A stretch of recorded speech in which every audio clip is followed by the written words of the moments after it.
So guys, good morning. Welcome back to my channel Kartik Rao.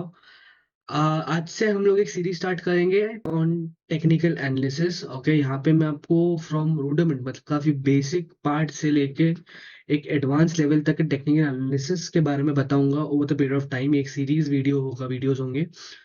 अभी majorly तो बात ये है कि आपको एक साथ में तो समझ में आएगा नहीं. एंड मैं भी एक बुक का रिवीजन करने वाला हूँ, that is technical analysis bye John J Murphy.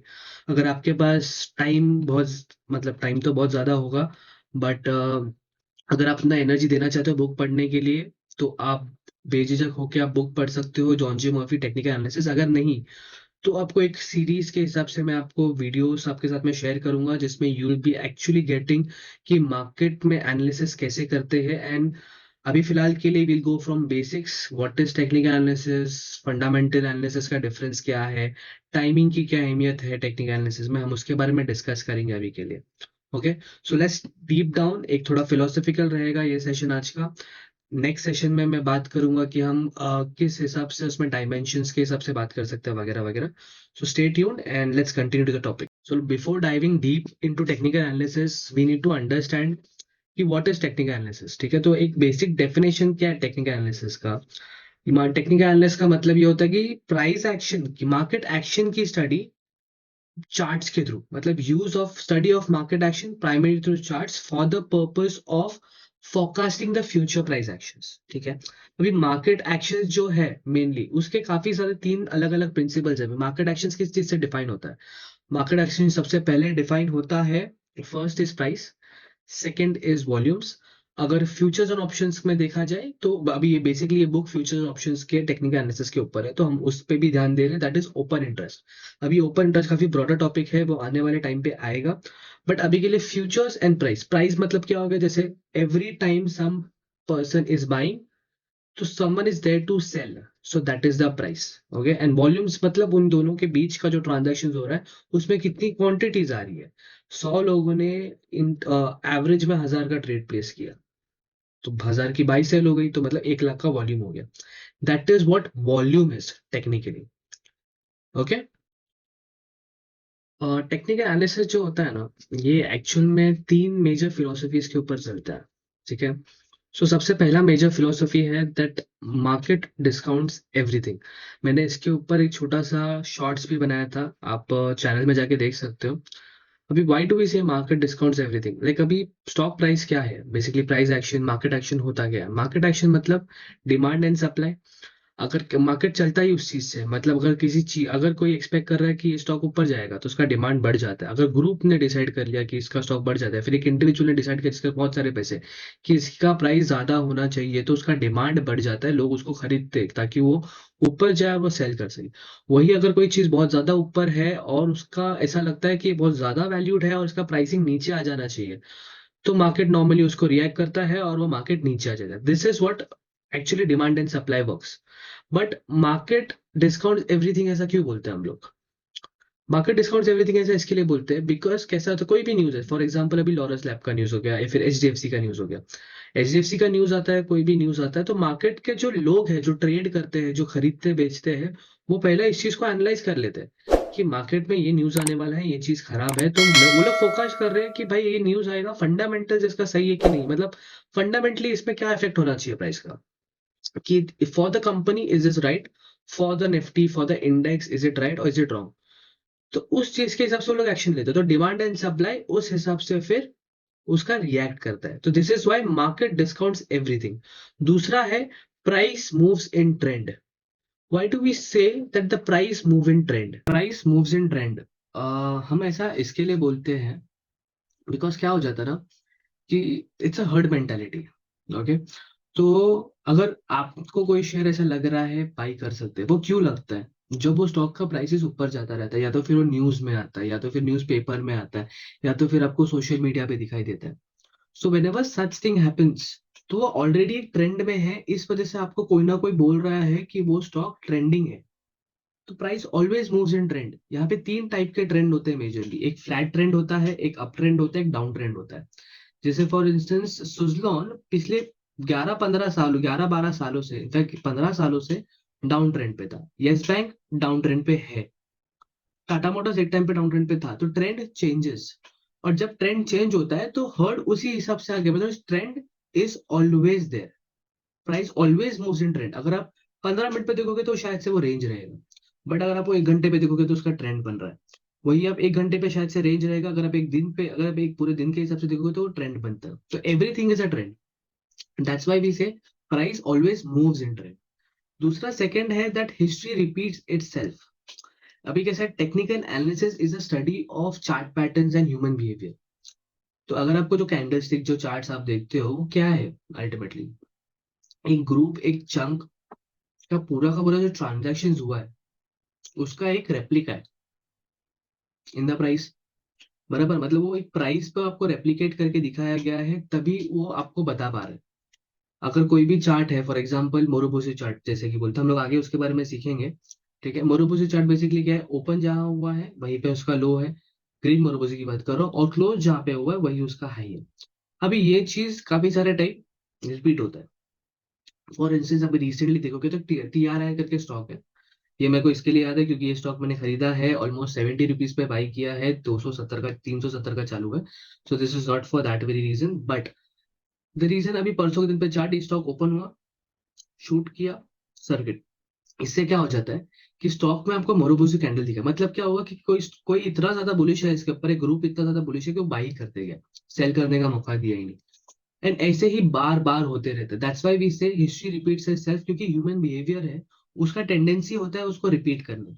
जैसे कि फॉर एग्जांपल, अगर आपको, अभी आप अगर एक्सपीरियंस्ड हो मार्केट में, जैसे मेरी एग्जांपल ले लेता हूँ, मैं मार्केट में थोड़ा एक्सपीरियंस है, तो मुझे जब कोई स्टॉक का टिप देता है ना, बोलता है ये स्टॉक चलेगा, तो मैं सीधा बाई नहीं करता हूँ, मैं उसको मेरे एंड पे रिसर्च करता हूँ, मैं चार्ट देखता हूँ, मैं देखता हूँ कि वो स्टॉक चलने वाला है कि नहीं। इसी तरह मेरी तरह लाखों ऐसे एक्सपीरियंस ट्रेडर्स होंगे, जो जिसको अगर आप उनको फोन करके बोलोगे कि सर ये मेरे को अच्छा लग रहा है, तो वो खुद का रिसर्च करेंगे, फिर आपको बोलेंगे हाँ, एंटिल नहीं। इन द सेम वे, अगर कोई वही बंदा और दूसरे लोगों को बोलते हैं, वो क्या करेंगे, खरीदेंगे। फिर जब मार्केट में प्राइस नीचे आता है तो वो सेल कर देते हैं। सो इस वजह से क्या होता है ना, ये कंसिस्टेंट बिहेवियर है, तो history repeats itself every now and then. तो बहुत ज्यादा जरूरी है कि आप ये समझो कि why does history repeats itself, because human psychology tend to repeat the pattern. क्योंकि सपोज एग्जांपल, मैं आपको लाइव एग्जांपल बताऊं, आपके साथ में हुआ ही होगा ये चीज। होता क्या है, आपने कोई स्टॉक बाई किया, फिर उसका प्राइस नीचे आ गया, आप घबरा गए, आपने बेच दिया, बेचने के बाद वो प्राइस ऊपर चला गया। ऐसा क्यों होता है, बिकॉज ह्यूमन वो पैटर्न को रिपीट करता है, और जिसके पास बड़ा पैसा है वो उस पैटर्न को हंट कर लेता है और वो आपके अगेंस्ट में काम करता है। इसी वजह से मेजोरिटी ऑफ द टाइम होता ही है ना that retail investors lose, because उनके पास उतना पैसा नहीं होता है, या तो फिर पैसा नहीं होता या तो इन्फॉर्मेशन नहीं होती। That is the reason history repeats itself, हम लोग इसके लिए बोलते हैं इस पे। जैसे हम लोगों ने भी देखा कि historic history repeats itself, price always moves in a trend, and market discounts everything. But अभी इसमें एक इंपॉर्टेंट फैक्टर आता है, व्हाई टेक्निकल एनालिसिस। सो अभी दो टाइप के एनालिसिस होते हैं, एक होता है फंडामेंटल एनालिसिस, दूसरा होता है टेक्निकल एनालिसिस। फंडामेंटल एनालिसिस मतलब क्या हो, कि आप वाई जान रहे हो कि ये ऐसा क्यों हुआ। टेक्निकल एनालिसिस मतलब क्या है, आपको सिर्फ इफेक्ट से मतलब है, कि मतलब अगर HDFC बैंक का नेट इंटरेस्ट मार्जिन खराब आया है, तो इसका इफेक्ट क्या होगा। फंडामेंटल एनालिस्ट क्या बोलेगा कि नेट इंटरेस्ट मार्जिन खराब क्यों आया है भला कंपनी का। सो वो ढूंढता है कि वाई। एंड नॉर्मली क्या हो जाता है कि प्राइस का जो मोमेंटम है, अभी फॉर एग्जांपल मैं आपको एग्जांपल के साथ में समझाता हूँ। HDFC का जो CEO है, मैनेजर्स है, अभी इनको पता है कि मार्केट में न्यूज खराब होने वाली है, कंपनी का न्यूज खराब है। HDFC में एक एग्जांपल बोल रहा हूँ, I am not implicating anything on HDFC, वरना पता चला कि इसने कंप्लेंट कर दी। तो किसी भी कंपनी का मैनेजर, लिस्टेड कंपनी का मैनेजर, उनको पता चल जाता है, तो वो क्या करेंगे, खुद के अकाउंट में तो ट्रेड नहीं कर पाएंगे, वो अपने वाइफ के अकाउंट में, साली साहब के अकाउंट में, किसी ना किसी के अकाउंट में शेयर बाई करेंगे। क्या हुआ, डिमांड बन गई। अगर वो खराब यूज है तो क्या हुआ, सप्लाई बन गया। रीजन क्या है, फंडामेंटल, कि भाई कंपनी में ये चेंजेस हो रहा है, ये चीज अच्छी हो रही है, ये चीज बुरी हो रही है। रीजन फंडामेंटल है। लेकिन जो एनालिसिस करते हैं, अभी फंडामेंटल एनालिसिस में कब मालूम पड़ेगा, जब वो जाके बात करेगा, जब वो लोगों से जाके मिलेगा, जब वो उसका रिपोर्ट आएगा, जब उसका रिजल्ट आएगा, जब नंबर्स आएंगे। टेक्निकल एनालिसिस वालों को क्या है, इतना ही जानना है कि प्राइस का मोमेंटम क्या बता रहा है उसको, वेदर ग्रुप और प्राइस और दी प्राइम मार्केट एक्शन पॉजिटिव में है, नेगेटिव में है। नेगेटिव में क्यों है वो बाद में पता चलेगा, क्योंकि एक इंट्रिंसिक वैल्यू देखता है फंडामेंटल्स भी, और टेक्निकल वैल्यू इंट्रिंसिक वैल्यू को मैच करने देखते हैं, दैट्स इट। अगर फॉर एग्जांपल मार्केट आज के टाइम पे बहुत ओवर वैल्यूड है, यस, बट फंडामेंटल्स उतने केपेबल है, प्रोबेबली यस। तो एक टाइम आएगा जब वो चीज मैच करेगा, और प्राइस जब नीचे आएगा तब फंडामेंटल्स इंटैक्ट रहेंगे और प्राइस फिर से टच करेगा उस चीज को। सो यही एक डिफरेंस होता है फंडामेंटल और टेक्निकल्स में। फंडामेंटल्स में टाइम बहुत ज्यादा लग जाता है, टेक्निकल्स में नॉलेज तो लगता ही है पर टाइम कम लगता है। यहाँ पे नॉलेज भी लगता है पर टाइम भी लगता है। तो इसके लिए नॉर्मली लोग टेक्निकल्स की तरफ में ज्यादा हो जाते हैं और फंडामेंटल्स की तरफ में कम हो जाते हैं।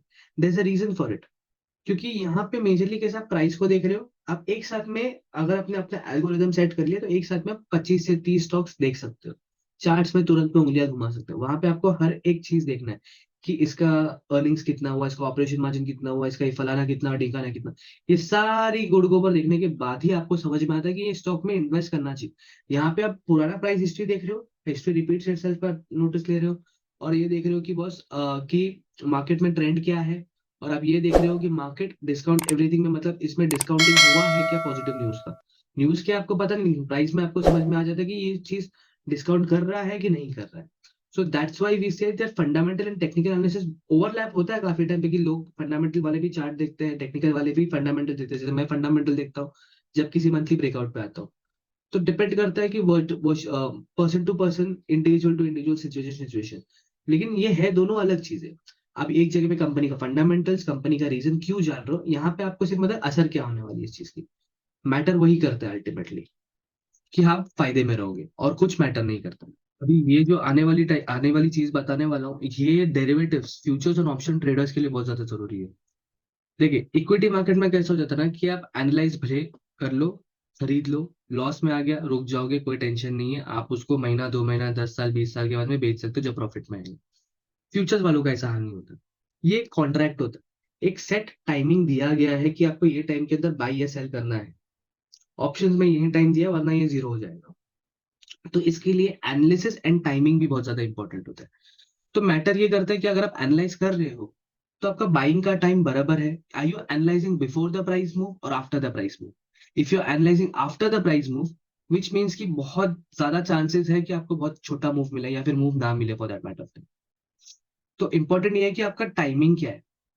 Okay, so analysis and timing hand in hand चलता है। अगर आपका प्रॉपर है, चीजें एकदम कट शॉर्ट है, तो आपको कोई तकलीफ नहीं होती नॉर्मली। बट वही टाइम पे अगर आपका ऐसा हो जाता है कि आपको ब्रेकआउट तो दिख गया, अभी आपको बहुत बड़ा ब्रेकआउट आ गया है, बट उसके बाद आप देखते हो कि बाई कर लेता हूँ, फिर वो नीचे आ जाता है, you are not waiting for the retest. ऐसा भी हो जाता है कभी कभार, ये मेरे साथ में हुआ है काफी बार, इसके लिए मुझे पर्सनली पता है वो चीज। But in the mean time आपको वो स्टॉक आपने एनालाइज तो कर दिया, बट एनालाइज करते करते उस स्टॉक का मोमेंटम हो गया। ये इंट्राडे वालों के साथ में बहुत ज्यादा हो जाता है। मैं स्विंग ट्रेडर हूँ तो मेरे साथ में कम होता है, बट एक मोमेंटम कर बाई करते करते या फिर एनालाइज करते करते उसका मोमेंटम निकल जाता है। सो फॉर फ्यूचर्स ये बहुत ज्यादा क्रूशियल हो कि वेदर योर आपका जो टाइमिंग है एंड आपका जो एनालिसिस है, ये एक टाइम पे हो रहा है, आपका एग्जीक्यूशन हो रहा है प्राइस मोमेंटम के पहले, then you will be making money. Otherwise क्या हो जाएगा, आप एनालाइज करते रहेंगे और प्राइस अपना काम करेगा। सो ये काफी लेवरेज सिचुएशन बन जाता है ट्रेडर्स के लिए। अभी उनमें कैसा है कि इक्विटी वाले में बाय एंड होल्ड का स्ट्रेटेजी है, बट फ्यूचर्स एंड ऑप्शंस वालों को नहीं है वो चीज। तो एनालिसिस और टाइमिंग ये भी काफी ज्यादा इंपॉर्टेंट है। ओके, एंड अभी आज के लिए इतना ही काफी रहेगा, बिकॉज कैसा है कि बहुत बड़ा किताब है, so will be going step by step. तो अभी जैसा मैंने आपको पता है कि फिलोसफी जो बेसिक फंडामेंटल है टेक्निकल एनालिसिस का वो पता है, difference between fundamentals and technicals हम लोगों ने थोड़ा डिस्कस किया, एंड टाइमिंग फ्यूचर्स और ऑप्शंस वालों के लिए क्यों जरूरी है, इवन इक्विटी वालों के लिए जरूरी है, क्योंकि कभी कभार क्या हो जाता है। रिसेंट एग्जांपल अगर मैं मेरा रिसेंट एग्जांपल दूं, तो एक स्टॉक का आप देख सकते हो NIACL, न्यू इंडिया एश्योरेंस। ये स्टॉक मैंने करीब करीब आई सपोज करीब 200 के आसपास, 220 के आसपास का मैंने एंट्री देखा था। मुझे बाई करना था बट मैं ओवर एनालाइज करने बैठ गया वहां पे, एंड जब तक मैं बाई करने जाऊँ वो 230 तक जा चुका था परसों। आई सपोज ये आज आज संडे है, तो आप ये चीज देख सकते हो, ट्यूसडे के चार्ट रहेगा प्रोबेबली, तो आप उसको ट्रैक कर सकते हो। ठीक है, तो आज हमने इतना डिस्कस किया। अभी आने वाले टाइम पे हम लोग काफी कुछ डायमेंशंस के बारे में डिस्कस करेंगे, फोरकास्टिंग के बारे में डिस्कस करेंगे, एंड और भी ऐसी काफी डिस्कशंस होगी। So for that you have to follow and subscribe. Okay, like, अगर आपको वीडियो अच्छा लगा तो लाइक कीजिए ऑन दैट नोट। ठीक है, so stay tune and we'll connect probably this Wednesday or next Sunday itself.